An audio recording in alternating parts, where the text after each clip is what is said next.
¿Niño o niña? ¿Niño o niña? Ay, no sé, Felipe, espera que lo abra. Es la caligrafía, es la idiosincrasia, es la endogamia, es la coprofagia, es la ecografía. Sí. Oh, que sea una niña, que sea una niña, que sea... ¿Niña?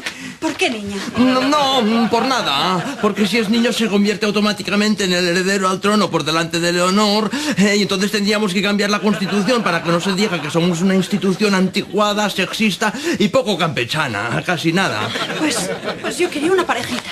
Pero Leticia, 2 niñas también son parejita. 1 y 2. Trae, la abro yo. Que sea niña, que sea niña, que sea niña. No se ve nada. ¿Eso de ahí no es una pilila? No es la cara. Tiene la pilila en medio de la cara. Se va a convertir en el hombre elefante. ¿Papá? Papá, que no. Mira, es la nariz. Fíjate. ¿Sexo? Femenino.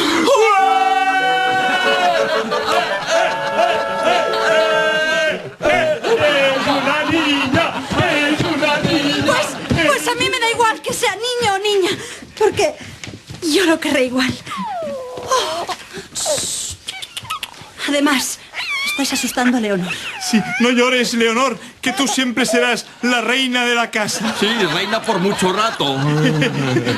Toma, hijo, toma, ¿Qué? toma.